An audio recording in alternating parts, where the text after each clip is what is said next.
Let's see. Every time we click record, you get attacked by Bray Wyatt. He's interrupting my feed.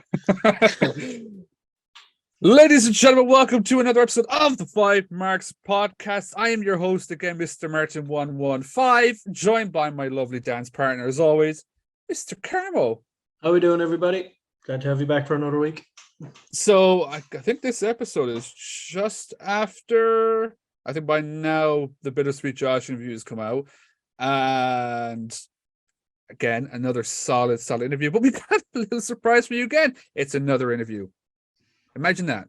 Woo! So we've already had Mr. Boots on, we've had Mr. Sam and Bittersweet Josh. So we've got to continue on with the class with the one person they have all talked about.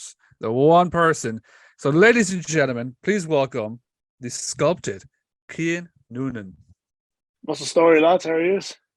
How are you doing? Good. Yeah, doing all good. Doing good. I feel like I said this through the DMs, but it in the end this had to happen because we've had the lads on and they've done nothing but praise you over and over again. Each time you have, oh yeah, Cian is like something completely different. I'm just very grateful to hear them say that stuff, you know. Well, I guess we'll start things off the way we started off with every other one. So obviously, we all have a beginning when we started watching wrestling and everything. What's the first wrestling kind of memory that comes to your head, Cian? To be honest, I actually don't have a first wrestling memory, like per se. I remember always loving it, and when I was really young, my brother loving it, and my cousins. And as I got older, they all kind of grew out of it, and I never stopped watching. I don't know why, but I can always remember being a fan of it in some form. Even the other day, I was only thinking, I remember when I was really young, having one of my friends from primary school be in my house and him seeing our wrestling figures. And he was like, "Oh, you like wrestling?" And I was like, "Yeah." And he goes, "Oh, I love it too." And then that's one of my earliest memories where I was like, "Oh, other people like this other than me and my brother." But I couldn't tell you when that occurred. Like, I must have been really young. Oh, that's always a fun thing when like your friends come over, see the stuff, or even like for me, none of the lads really like cared for it, but like all of them played the wrestling video games. All of them played it. So you be at your mate's house just playing away. Like, do you remember even like what's like the first like pay-per-view or even like show that anything that comes first to your mind? So I know by this point I would have already been watching, but the first pay-per-view I can remember watching is Royal Rumble 2011, the 40-man Rumble. I would have watched it on a replay in my uncle's house, and then I watched Mania 27 as well that year.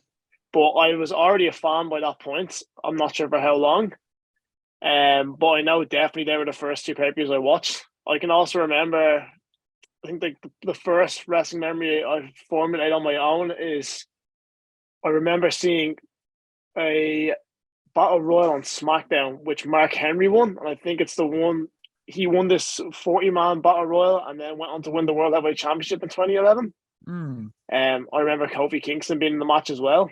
But that's like my first memory I can remember formulating of me watching it by myself. And my brother would have already stopped watching it by that point. But in saying that, I remember when Sheamus started WWE as well. And that's 2 years before that, Oh my god! Like that feels like so long ago. Sheamus started. Yeah. Feels like so long ago.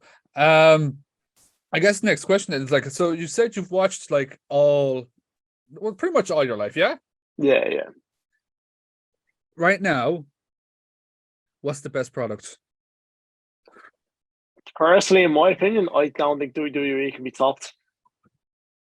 I agree. Well, if you asked 2 years ago, probably would have been different, but yeah, like I just think at the moment WWE are constantly putting out the best product available, and as well as like their library and their catalog of stuff that you can have on the network and watch. Like obviously that's like not all modern product, but it's endless with WWE, and you can always find new things and enjoy new things, and using the network like study wrestlers you enjoy as well. And I think it's the best. So I'll ask this because it's very, very recent, and this episode will be up after the Rumble and everything. Yeah. Let's get your opinion on that Sami Zayn storyline that's just happened. Phenomenal. I'm loving every second of it. Like I don't watch too much wrestling that's happening at the moment, but I think it's been phenomenal. I'm always excited to see what's going to happen next. I think Roman Reigns is easily the best wrestler in the world at the moment. And Sami Zayn is easily one of the best faces in the world, and you garner so much sympathy so easily. I think it's been just a really fun story, and seeing it all play out the way it has been brilliant. I really enjoy it. No, Absolutely, it's been great. Like, yeah. even the heel turn there, and I'm sorry, it's not a heel turn, it was a face turn by Sami Yeah, Zayn there at the Rumble. Yeah. I don't think I've, not I don't like think I've heard sound pop. breaking, like sound barrier breaking. It's phenomenal. Oh my Phenomenal. God, it was amazing. Well, I'll start asking about yourself now. So obviously, we all know at the moment you are currently training at the Irish School of Wrestling. Yeah. When did you know the thought came to your head, lad? I want to do this, and I'm going to try this. So it was always kind of a thought, but I looked at it as wrestling is like America, so like it's not doable, it's not possible. And as a kid, like remember being really young and saying to my mom that like I wanted to be a wrestler when I grow up, and maybe it was just so it could entertain the thought for me, or maybe she was genuinely looking. I don't know. I don't think she would remember this, but I remember her looking up schools to see is there anywhere I could train, and I was only 8 or 9 years old at the time, and I remember seeing Fight Factory.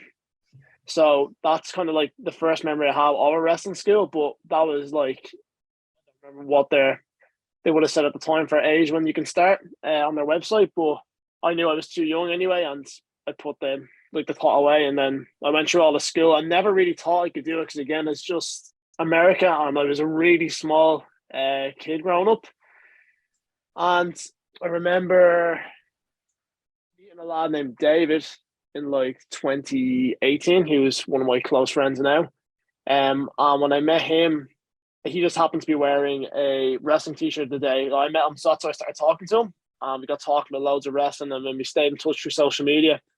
And I remember him telling me about OTT, which I'd never heard of. I think only briefly hearing about it through when the Elite came over. I remember one day came over being like, oh, what's this Irish wrestling thing? But not putting two and two together that these lads coming over were wrestling for a company here. I don't know why.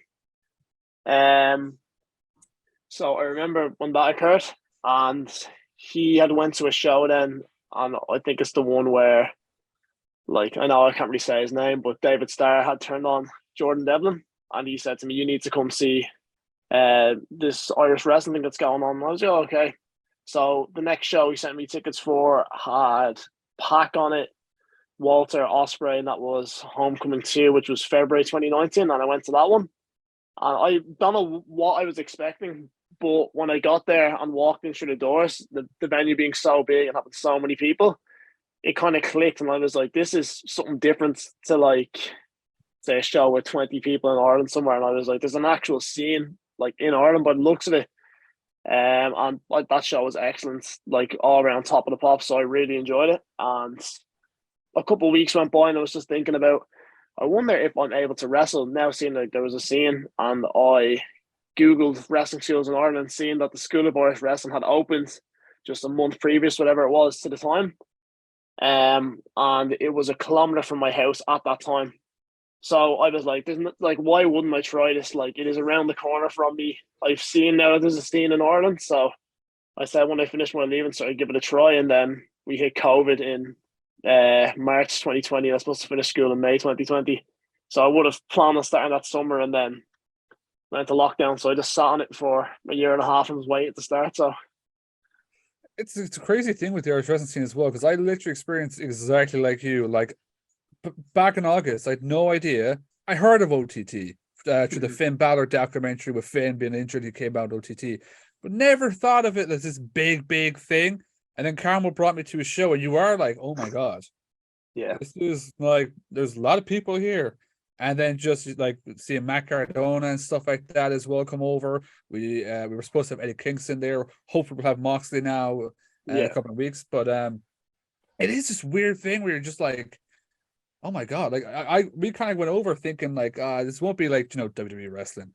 And then seeing it, you're like, no, it's not WWE wrestling. It's nearly as good as WWE wrestling.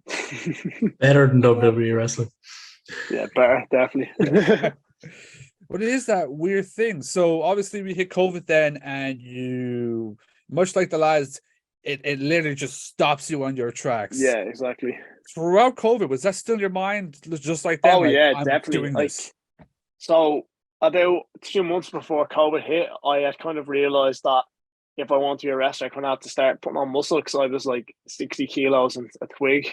And I was like, this is like a good place to start because I wouldn't be starting until I finished sixth year. So the only thing I could do when we went into COVID was lift weights at home. So it was all I was thinking about is I'm going to do this. So when I start wrestling, I have muscle on me.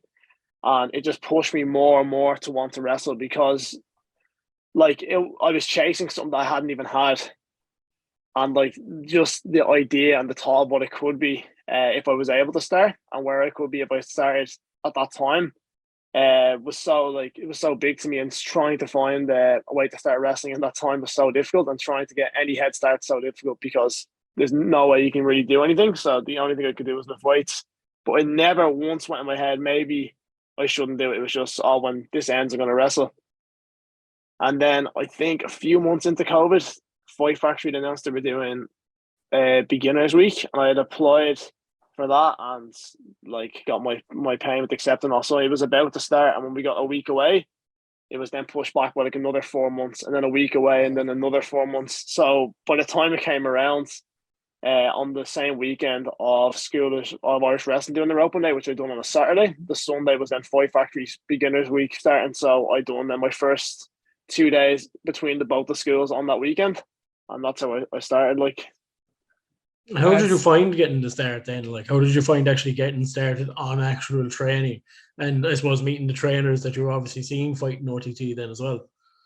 So I found the first day to be so extremely nerve-wracking. I remember when I got to the school, so I think about a week before their school, our last school opened in Tala, I had went and scouted it out and just seen the area, so I knew where it was. So next week I wouldn't be like lost looking for it on the day. And I don't live too far from Tala, so it was quite handy to get to. And I knew it was in this building where I had a boxing club, but I wasn't sure if the Google Maps was right. So on the open day, I just went to that building, and I was waiting outside, and I seen CJ West and Jay. They were both arriving at the same time, and I had recognized them from shows and went up and was like, "Oh, is this where the wrestling school is?" And they were like, "Yeah," and they shook my hand and sent me in anyway. And when I got in, it's such like a nervous feeling because you're now this close to a ring, and the ring is in the same room as you, and all the trainers are there, and seeing like Paddy Morrow and Sean Max Guinness and Joe Cabray as well as their like advanced lads. So having now who is Matthew Bullet Smith and Jay and CJ West and at the time Scotty Davis, seeing all these lads there, it makes you really feel like, oh my God, like this is becoming real. And then when we first get into the ring, you take your first bump. It's a feeling that you could never expect or like prepare yourself for. I hit the back of my head on my very first bump, which is something you have to always try to avoid. So that was a real call to kind of be like, well, this is going to be the feeling now on. So am I able to handle it? But not even as bad as the bump was hitting the ropes. Because when you see people spring off the ropes and fly into them, like it looks like nothing. But in reality, it's really thick rope or it's steel cable wrapped in like a hose or some form of rope. So it's really tough on your back and your triceps and your neck and everything. So the first time hitting the ropes was much worse than the first bump, in my opinion. But if you can get through that first week and then the next few weeks of like where you're sore and stiff, you can wrestle, like there'll be no issue for your body to not adjust to it if you're learning from like proper people and good trainers. I never even thought about that. We've always asked people about for their first bumps, but running the ropes, never even thought to ask about the run the ropes. Yeah. Because you always much worse. You always see people with the bruises and stuff on their side. Like I was watching, I don't know if you ever watched in YouTube, Chris Stank or Chris Danger. Yeah, he's on YouTube. I don't watch him, but I know who he is. He's literally starting as well, and he put up a documentary there a couple of weeks ago, like starting to be a wrestler, and even like he was around the ropes, it leaves a massive bruise there. It's really, really rough. I thought it was so much worse than the first bump. And even though like I'd hit my head in that first bump, when you kind of start learning to take bumps properly, it gets really easy. But even now, like if you hit the rope in the wrong way, you will be bruised. Or if you go to say climb the ropes and you slip and you catch your ribs on it, you're bruised. It's just the worst feeling in my opinion. So what was like the rest of that first day like? Because obviously you said you had the Fight Factory and you had the our school of wrestling. Which one really put you to the test? So I think what was good about our first open day in School of Irish Wrestling was Joe really drilled into us the basics. So we were put into 2 rings because in that Talisker we had enough room to hold 2 rings at the time. And what Joe basically taught us was like how we first do our rolls and then how to take our first bump, and we went really slow and run the ropes and doing everything really slowly. As our Fight Factory kind of took one step further, and we're like, when we're running the ropes, you have to take a certain amount of steps, and it's good for footwork. And Fight Factory took a step further and was say when you're in 2 or 3 weeks, and then they go, okay, you're now able to do this. We're going to speed it up. Fight Factory started with that, which was good because in that way, then I was able to learn the next step quicker rather than waiting those few weeks. But they went over the same thing as the School of Irish Wrestling did, as well as just a bit more chain. So like how to lock up properly and stuff, which I probably wouldn't have learned until my second week in School of Irish Wrestling. But I think for beginners classes, both did start me out on the right track and started me out well. And as you said, you were very, very nervous and stuff going into that, like obviously seeing Jay and everything.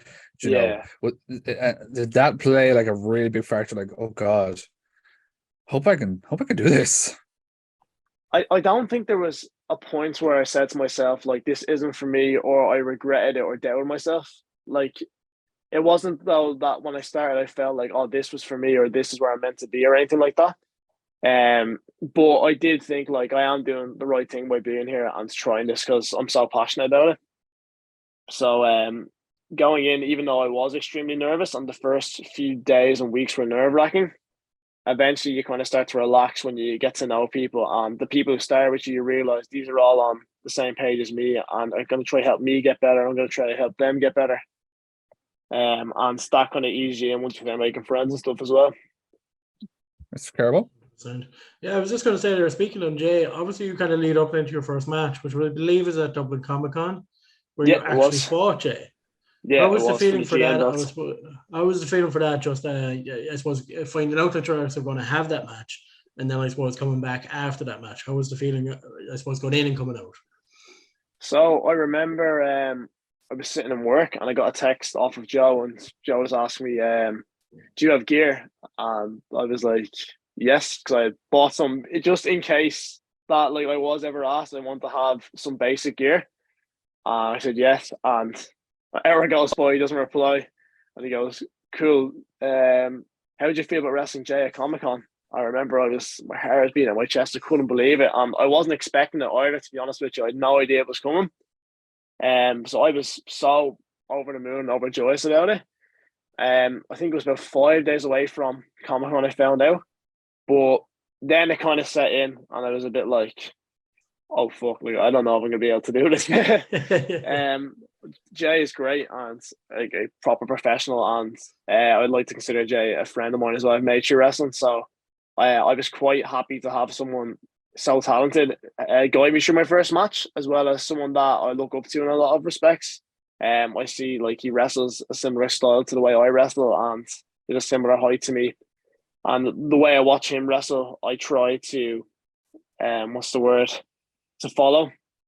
So I was very happy to have Jay chosen to help, like to guide me through the match, as well as he's helped me a lot in training. So it meant a lot to me. Going into the match, I was shitting myself. And I think that kind of made me drop the ball a bit in the match, which happens for a lot of people's first matches, where I wasn't, and still I'm not too proud of it. I suppose for a first match, it's very good, but I felt give a lot more. So by the time my second match I rolled around, I was a lot more relaxed going into that, and I could just enjoy it. And it came off as one of my favorite matches I've had then.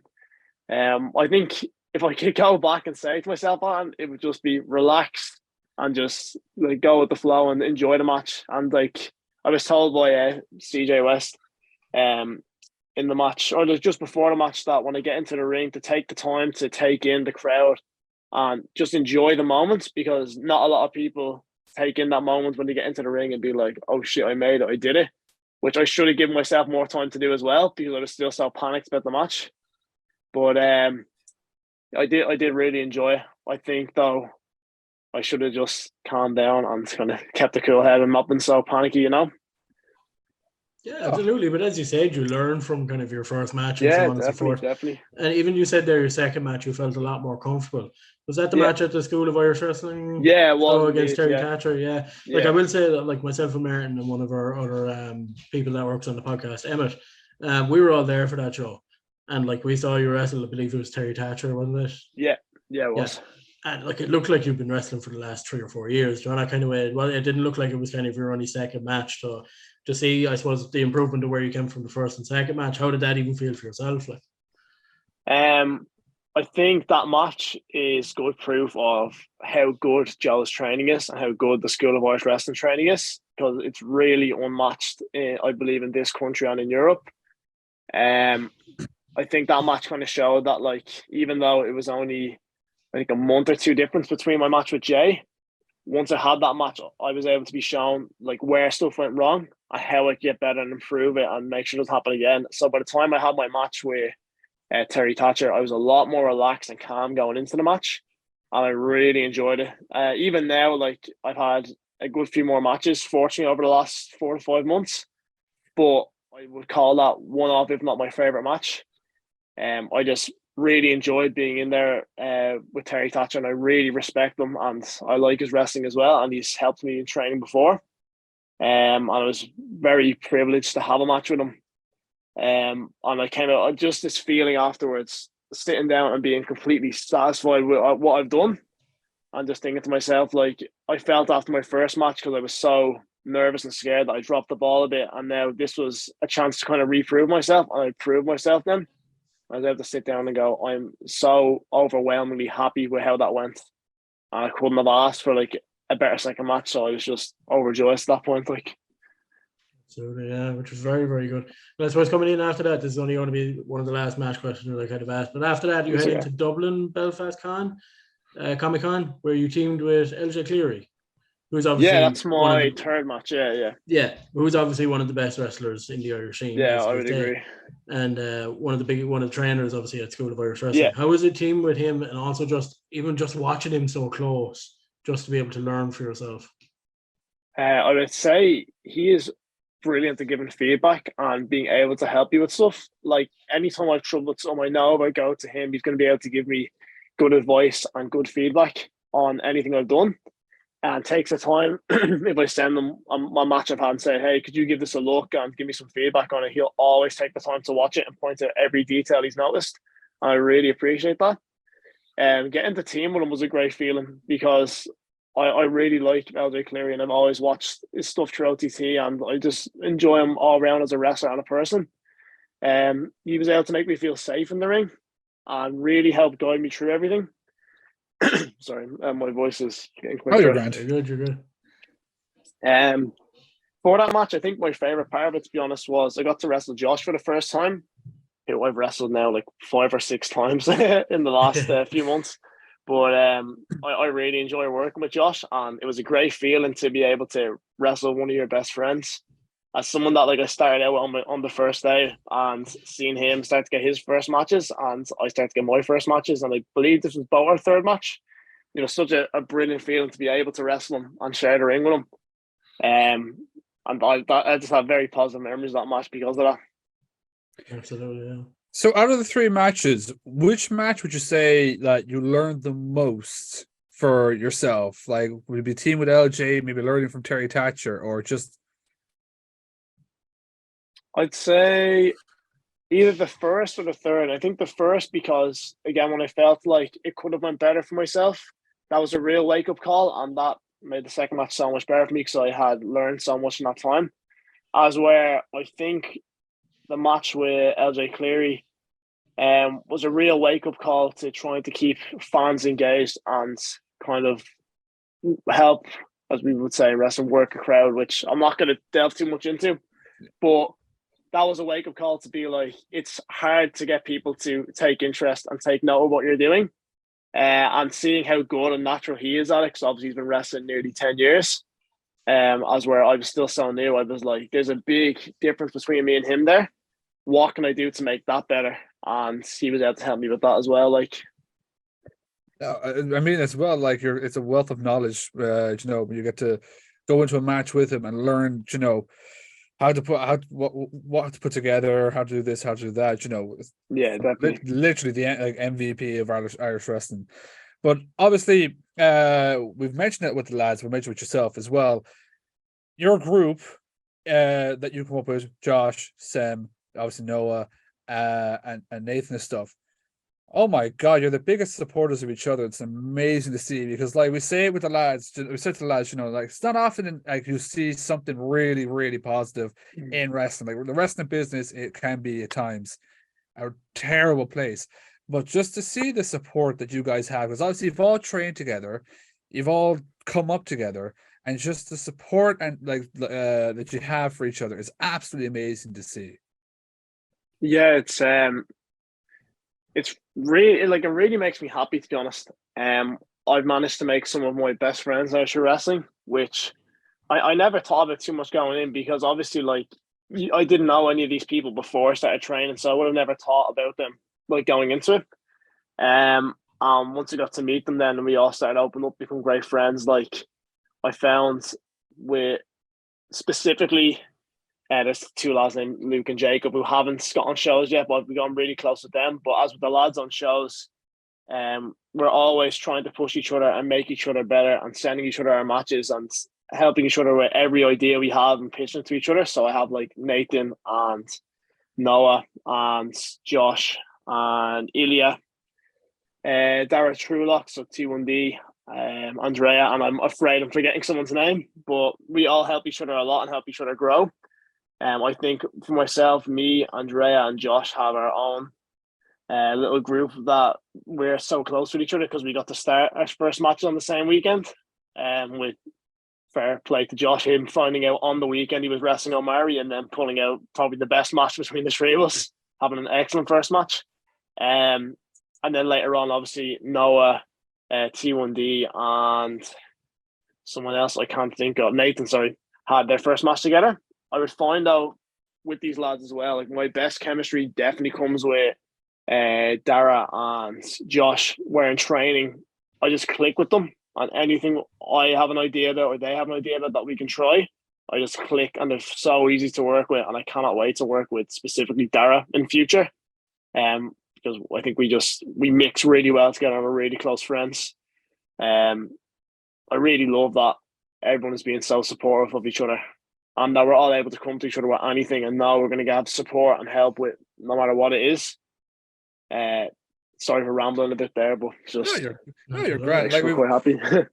Like we've said it with the guys, like it's absolutely amazing because like you'll see you guys sharing each other's like, hey, this guy's got this match coming up, or here's a highlight reel of Josh. But as well, like you all honest to God seem like absolute top lads. Like I talk to Andrea Sem all the time, and honest to God, it's probably one of my favorite people. We had him on the podcast. I was at homecoming, spent literally about 15 minutes just sitting there talking to him. Like you all just come across as like the absolute like soundest lads there and just looking after each other. Well, I appreciate you saying such kind words about us. Yeah, we just mix well. Like there's no one that I can think of that would really ever try harm each other or not want each other to grow or not try help each other get to a spot. And you hear so much in wrestling, like online, obviously, about people screwing other people over to get their spot or trying to protect their spot by making other people look bad so they can look good. There's just no feelings of that between any of us, as far as I'm aware, anyway.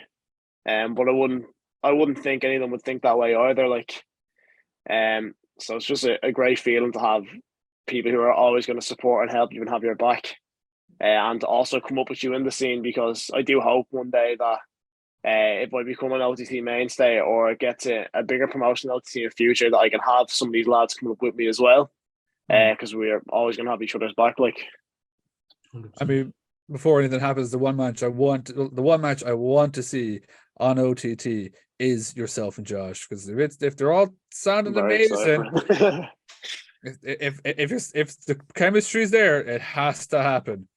We had a singles match together in Stay True, which is a promotion up north, which is yet to put on YouTube. That happened back on the weekend of Halloween, I want to say. But they're still editing and doing whatever with the video before it's going to go live. But we have had a singles match, as well as we have tagged together up north, tagged against each other up north, as well as at Belfast Comic Con, and been in Rumbles together and triple threat together up north. So we're constantly wrestling each other.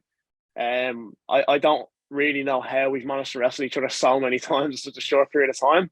But I think for both of us, we would love the opportunity eventually to wrestle each other on OTT.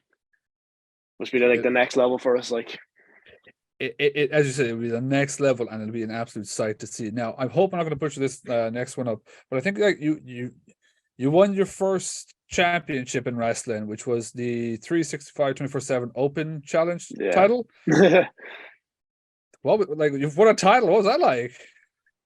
That was pretty weird feeling, to be honest, and very unexpected. But look, I had one successful title round, so I'm I'm happy. You know, like as in I had one defense, and yeah, I succeeded in defending it before losing it. Like I only held it 24 hours, which goes into the 365 24/7 rule. So like I can't be too disappointed. On that same day, Josh, Andrea, and Ilya also all won the same title. So that was pretty cool to all be able to share that we won our first championships on the same day, which is a very cool experience. But yeah, like I don't really know how to describe the feeling. It was unexpected, and then actually seeing a belt with me and being like, this is a really weird feeling, and only traveling from one venue to the next day, like so having it overnight, just being like, this is such an odd feeling. Like I understand it's like a 24/7 championship, but it was my first championship technically, so yeah, I can't complain. And to do it so early on as well was very surprising to me. Like I would have never expected that. If you told me like a year before, even 3 or 4 weeks before that was what was going to happen, I'd be like, no, not sure. Me holding a title? Sorry, Carmo. No, I know you're good. I was just going to come back there a small bit. So obviously, like Josh mentioned it on the interview that we did, that like we see the likes of yourself, Josh, and so on, working as kind of like ring crew at OTT shows or like taking tickets and stuff like that. So I suppose being a wrestling fan for the majority of your life, and now being with OTT, what has it been like seeing certain wrestlers that have OTT have taken in, and obviously getting a chance to meet him or like take a picture with him and stuff like that? Like even at Scrappermania last year, we had RVD. And just a couple of more. How has that been? As in like getting to meet them in person? Or? Yeah. It's been pretty cool, to be honest. Like I'd say my favorite experiences I've had is getting to meet Will Ospreay, who I got to meet before COVID, long before I started wrestling. He was my favorite wrestler and one of my biggest inspirations and what pushed me to start wrestling. So getting to meet him after I started and getting to tell him like, you're the reason that I started wrestling, was a great feeling to have, and getting to train with him in a seminar, like which one I heard one of the lads say on one of the other podcasts that we were only 2 or 3 months in at the time. I don't really remember, but looking back, like it's kind of hard to believe of that. Like when they say it like that, I was like, oh, I didn't even think of that. That's crazy to me. As well as meeting Scotty Too Hotty, who is just a really nice, upbeat person and really soft spoken and down to earth, and all around a really good person who we also got to a seminar with, and which was just talking about wrestling to us, and that was really helpful for a lot of things with him. After a while, it kind of begins to lose the magic, and you kind of just are like, this is just another person, because you do meet them so often, and you kind of have to cool your fandom out after a while and not react as if you're meeting like someone you idolize. So after a while, it kind of does lose the magic. By the time I met Rob Van Dam, even though I was a bit like holy shit, this is Rob Van Dam, it was also a bit like, oh, he's just another guy here for the show. Yeah. So after a while, it does kind of come down, and that does lose the magic, where I feel if I was eventually to stop wrestling, I don't know if I could still watch it. But it's still a cool feeling when I can text, like, say my uncles who watch wrestling, used to watch wrestling, be like, "Oh, I'm at a show with Tajiri or Rob Van Dam or Scotty Tahati," and they're like, What the fuck's going on?" That they think that's pretty cool. Like, so that's a nice feeling to be able to let them know, and they're like, "Oh, that's pretty cool," because then they see it as something major. Like, Absolutely. 100%. As you said, like you've been. Sorry, I'm butchering my words now. You've had so many people come in now. Like you've had like just recently had Jordan Devlin, who in the Irish scene, like he's one of the first, kind of, we'll say this kind of last 10 years to kind of train in the Irish scene and get to the big time. What was the training like with Jordan like? So I had the fortune of like when I first started training, Jordan would be down every so often. This before he had moved over to the States. So the odd time I would get to train with Jordan. I think I'd only been in the ring with him twice, I want to say, before he moved to the States. And then obviously the last seminar we had there a few weeks ago, I got trained with him again. But he's a really good trainer, and I would say one of, if not the best wrestlers to come out of Ireland is Jordan Devlin. I found that when I first started, one of the hardest things for me to learn and get down was when I was bumping, I was still falling in a way that wasn't fully protecting my body. And there was a day where he took the class and I got into the ring and I kept bumping that way and he kept explaining it to me like I'm doing it wrong. And I still wasn't getting it. And then he got in and he showed me and he fixed it for me. And that taught me how to bump like properly. And it's just something you pick up over time. But he really took that time that day to help me. As well as the odd time at the end of training, we'll do something called tag in, tag out, which is where you just tag someone into the ring, they get in and they'll do whatever with somebody, they'll tag out, someone else gets in. And Jordan went out of his way to tag in with me and wrestle around with me. Even though I was way, way, way out of my depth, I think he just wanted to see what I could do and what I was capable of, which was a good feeling for me. So when I got to train with him again there a few weeks ago and got to ask him, like, is there anything I can improve on? And compared to the last time he seen me, like, what's the difference? He was able to just tell me, like, no, you're doing good. There's nothing I can change right now. Just keep going, doing what you're doing. That's a good feeling to have, like, from someone who's over in the States and wrestling on the NXT specials and someone I got to watch before COVID as a fan when I was going to shows. It's just the best feeling ever, like. And out of all the lads that have come down, what's let's say the one piece of advice that maybe sticks with you, or the one thing that somebody says that you just hold, close to you? I feel like there has been something that's said to me that always comes up in my head that I can't think of right now.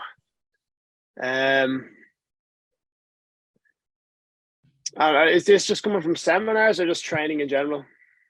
It could be anything. So the two pieces of advice that kind of stick with me is one is don't take criticism off anyone you wouldn't ask advice from. So that's been really helpful when a lad will like tell me something and I feel maybe it's not working for me and I'm not really sure how to go about that advice.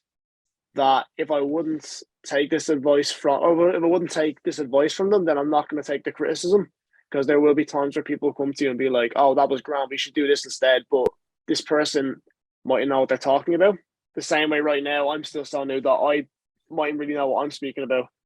But I found that advice has really helped me because it allows you to choose people that you look up to and to take their advice over someone who might try to give you the wrong advice or just doesn't really know what they're saying. And the other good piece of advice that I was giving was keep your eyes open, keep your ears open, and keep your mouth shut.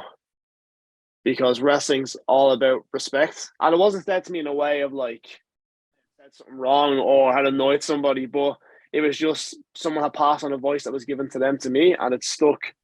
Where when I was told that, I was like, well, yeah, like you have to be respectful of everyone else around you, and you'll never stop being respectful of other people around you in wrestling. So that is the best way to go about it, is to just keep in your own lane and don't try and annoy anyone else, and just keep your, as I said, eyes open, your ears open, keep your mouth shut. Yeah, it is very good advice, especially the first one now, because like even Emmett, who is pretty much, he came up with the whole idea of this podcast. It's one of the first things he told me, if you're getting advice from someone who's who has never done a podcast, why would you take it? Exactly, yeah. It's absolutely it's spot on advice. But I'm gonna bring up Hard Knocks a bit later on. I'm gonna skip on now to Sorry. your NLW debut that you just had there recently. Oh, recently, yeah. So obviously it was the Cian connection. Yeah. Is that that name afterwards? is that the name that's going with it now? Yeah, we came up with that afterwards. I posted that on my socials just with that. I was trying to think of a clever caption to have for it, and he came to me after Galacini and was like, "Yeah, that's the name. We're keeping that." So, We're gonna I thought it was very funny. What was the NLW debut like? That was actually very fun. I really enjoyed it. I think NLW also have great crowds at it, and it's more like children and family orientated, so it's just easy to have fun and it's not stress. And I wasn't stressed at all going into it, as well as it like as you've seen, I was demolished by Steve Savage pretty easily. Like it makes the process so much easier than trying to be out there for like 10 or 11 minutes, where I know in 3 or 4 minutes I'm already going to be back behind the curtain. So it's just easy to digest, easy work to do, and I really enjoy making lads who are bigger than me like look really good, or like helping them achieve that goal of looking like a monster. So I find it so much fun, like trying to portray the kids that I'm scared and like, oh my god, I can't do this. I think it's just a lot of fun. I think everyone at NLW as well, like for crew wise, is all like my friends and trainees that I've trained with. So it just makes it for a fun day. You go to the show, you do a bit of wrestling, you get to see all your friends, and you go back home. Like it's just good crack. I really enjoyed it. And is that something now that you'd love to continue on with the tag team in NLW and see where that goes? Well, we actually haven't spoken about it, but if Galacini ever hears this, hit me up. Like, I think it'd be good crack. I think he's great at character work, and he's someone like me who I think he actually might have started at the same time as me. He's really new. But character work and speaking down to a T, which is like my downside. I'm very good at the athletic stuff and that part of wrestling. But yeah, I think it would like mishmash really well together. Yeah, absolutely. I was actually at that NLW show and it was a really, really good show. But it was an interesting tag team and I kind of saw you walk coming out and I was like, okay, where's this going to go? But yeah, again, like as you said, the chemistry between the two of you seems to be really good. So maybe one more tag team match, maybe. Oh yeah, I'd only hope. Like, I think he's great crack. He's really funny as well. Like, I think he's just an all around good person. Like, I've nothing bad to say about Galacini at all. Like, I'm excited to see him at Hard Knocks again, and that was his second match, I believe. So he done extremely well for a second match. Like, yeah, I've really only had so few, so I can't really give him any advice. But he just was very natural and wasn't scared or wasn't nervous or he was just grand. Like, it was perfect. I mean, like, probably up to a point, but like when Steve Savage walks out, you're probably at that point going, I'm dead. Oh yeah, shot me tracks. Like, didn't know what to be doing. Didn't know what to be doing. Music is really intimidating as well. Like when because like of the lights coming down, it's kind of hard to see, and then he just appears in the darkness, this big hulking beast with that music. You're like, oh geez, like this lad could bait me around. Like in your head. Sorry, I was just going to say, I can only imagine as well, because you can see when he gets in the ring and he's pacing around and that intensity, and you're like, oh no. Exactly that, yeah. Just the Ralph Wiggum like gif just comes up. It's like, I'm in danger. Yeah. Exactly right. But I skipped over a portion there before I brought that up. But you had your Contenders 20 match, which obviously people can check out on OTT on demand with Noah. So yeah. Obviously, I think is that the first time you went up on demand, the first match to go up. My first OTT preview, my first on demand match. I'd done like little bits like for lads before, which I don't think are on the on demand. Like, you can find me in some of the Kelly August Lynch vignettes and stuff like that, where you see me in little points in time like that, where that'll be my first time doing stuff with other lads. But that was my first time on the on-demand, my first time on OTT, and even though it was a minute and 11 seconds or something like that, to me that's still like I made it to OTT, so I cannot complain in any form. Like, 100%. Like obviously people have watched by now. People have watched Contenders, but like they get to see your name, you know, your face on demand Yeah. on OTT. So like it's like we were talking with we had Sam on small goals. That's a small goal Yeah, now. Just definitely. Yeah. checked off. It's a huge, obviously, as you said, it didn't go very well for yourself. Yeah. I would like to say fuck the attachment because I've been battered by Terry Thatcher, Noah Walker, and Steve Savage so far. So Well, there's only one missing, so yeah, Raven I'll- Free will get me soon. I'll go hit up Raven really quickly just to do a job for us. Yeah, we'll see a Hard Knocks in the future, maybe. Exactly. Speaking of Hard Knocks, obviously we were gonna talk about this. The first time one Unrivaled, it was obviously it was supposed to be yourself versus Sky Davis for the Yeah. golden ticket. Unfortunately, you suffered an injury before Just the show. something come up that I couldn't get out of, and just I had to miss it. Unfortunately, it was my worst feeling in the world. I was proper depressed after, like a real my first setback in wrestling up to that point. Like I hadn't had one, and I just managed to have a really good run so far where I was able to start having matches and got a lot of matches really quickly, which I was really fortunate for. And then I get one of my biggest, and I'm forced to pull out. But my fear was kind of that I wouldn't get back to Hard Knocks for a while after doing that because that was their first match, and that's quite a big deal. And I had to pull out last minute. But the lads at Hard Knocks are really kind and nice to me, and they offered me obviously the next match that I'm having. So it was a good feeling to be back. And speaking of the next match that you're having, so last time we had got to announce the Terry Thatcher match. This one's already announced, but it's a big one. So obviously you're still going up against Scotty, but there's an addition to that. So at Unrivaled, it was Scotty Davis with the Martin Steers as the replacement. Now it's all come full circle. The three of you battling for the golden exactly. ticket. It's a pretty mad feeling because it's my first match with Martin. I've been in a battle royal before with Scotty Davis, but obviously never had the chance to wrestle him like this and in not singles, but have him in a competition like this where it's a triple threat. So it is it's very intimidating to be honest to go into it, but I'm just excited to get there and do everything I can do to win. Now, as well, for the people who might be listening, are going to Hard Knocks, it is a match to look out for because we've got Martin Steers, who is on a phenomenal run right now. Phenomenal run. Definitely. They just had an amazing 6-man tag match there with definitely the Attachment Homecoming. But are you going in with the mindset that I'm taking that golden ticket and I'm coming for Terry Thatcher when I'm down to the last ticket?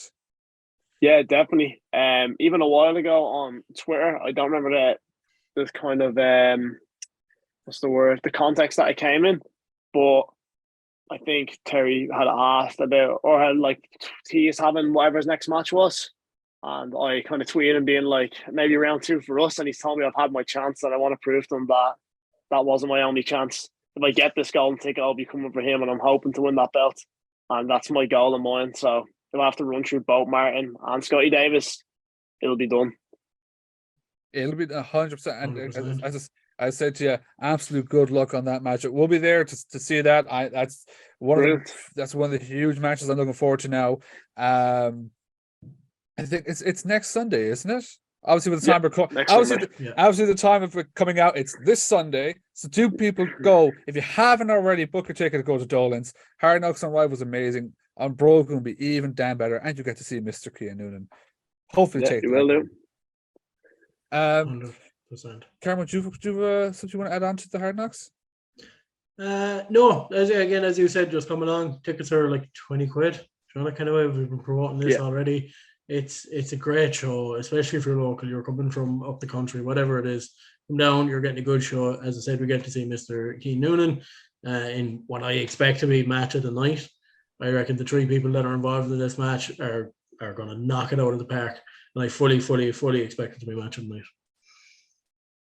Okay, so obviously with 2022, you completed nearly all your goals. You put up a photo there towards the end of your goals complete. We're in 2023 now. What are those goals looking like? A part of me is like, if I say it, I'm very superstitious. Like I didn't tell anyone I even had a list for last year. Like I was just building on that list, and I didn't look at the list. I think maybe once or twice in the year I looked at it, but I hadn't looked at it because I kind of didn't want to know what I had or hadn't done. I wanted to see after, and I just had managed to hit all those goals. So I wrote a list. I can give you one, that let's see. I just don't want to give you a big one and then it not come through. So let's see a smaller goal. No, you're grand. I'll find it in my notes here. It's beating Omari for the title. We can confirm it here now.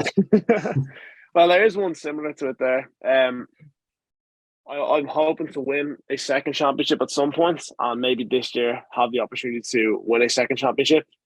As of now, from what I can think, I have no championship matches in my future right now. That golden ticket would obviously put me on a fast pass going for that championship, and everyone else holding a golden ticket will want to watch themselves if I win that one. I do plan on winning the second championship this year. Fingers crossed. It's something that could happen. Like, so I was saying this to the guys, and I was gonna say to DMs, but I said wait till come on the podcast. But like, we've had all the other guys, and I kept going, God, we really need to get Cian on. But I could just for some reason I'm just like, we shouldn't, because with your look, with everything going on right now, you obviously call yourself the Sculpted Cian Noonan. I honest to God see some big run at some company coming up now with the Sculpted. I won't say gimmick because it's not a gimmick. It's not really. I don't really know what it is at the moment. Like, it's just a name right now.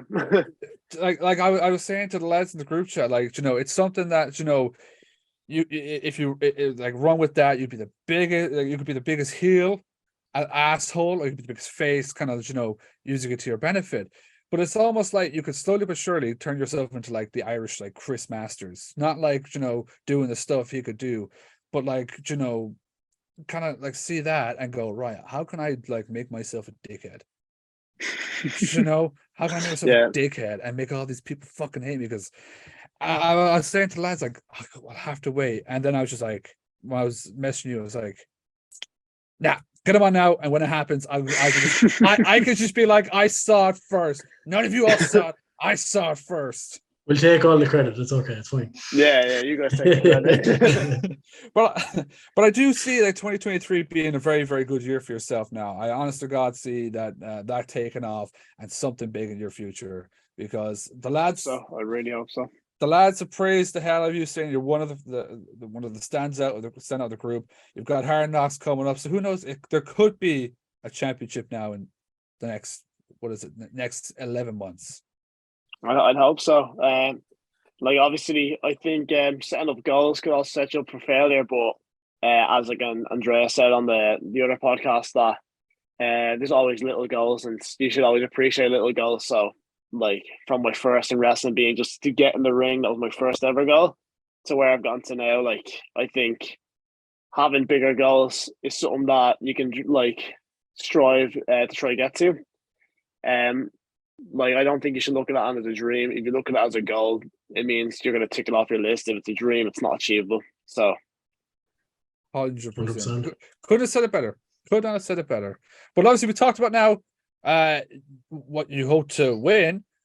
Who would you love to face? Obviously, you fought Josh many times. Who's like people you go like, I want to fight this person, that person, that person. So I was only talking about this with Josh actually recently. When I first was dreaming of having my first match, the three lads that I was really hoping that I end up having would be Omari, Terry Thatcher, or the Fabulous Nikki. And I've managed to wrestle all those lads already, along with Jay, who would have been on that list, and then Scotty Davis, who's on that list and going to wrestle next month. So it's hard to pick out someone that I haven't already wrestled at least once. Maybe to be across the ring from Elder Cleary. I think that would be a lot of fun. I haven't had the opportunity to do that yet. I've only tagged with him. Along with that, so I was about to say like Fabio there, but I've wrestled Fabio now in CAW, and I was going to say Martin, but I'm wrestling Martin coming up now next weekend for it. And so fortunately, I'm managing to hit a lot of these targets. I've never wrestled Sammy D. So that would be a big goal on my list. And then as far as imports go, I've never had the opportunity to wrestle an import yet for OTT or any company. Let me think of his name because I don't want to get it wrong because I get confused with his name sometimes. Leon Slater. Yeah. Yeah, sorry, I was gonna say Lee Hunter, I don't know why. But yeah, Leon Slater is at the top of that list. He's someone who's a similar age to me. He's actually younger than me and wrestles a similar style to me. And to me, that just makes me want to wrestle him really badly. Knowing how close we are in age and the way he wrestles, I think I could have a lot of fun. But again, I would say he's also someone that will be a good bit out of my league for how good he is at his age. And that is really far down goal. But yeah, other than say Sammy D himself and LJ Cleary, there's not many people right now in the Irish scene that I haven't already had the chance to that immediately come to mind. No, it's big goals, and I guarantee you some of those will be checked out.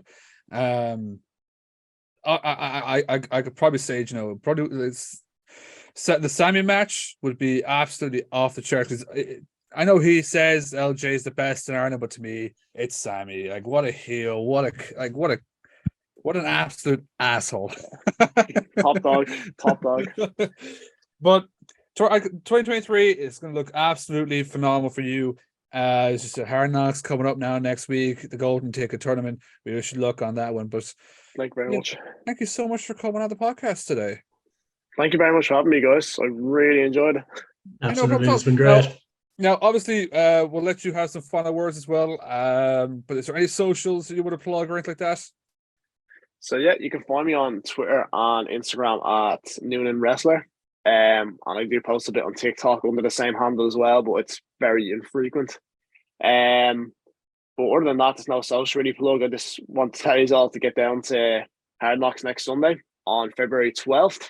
And get your tickets. It's going to be a very good show, as well as if anyone has thought of trying out wrestling, the School of Irish Wrestling is the perfect place to go to. We're based up in Drumcondra in North Dublin.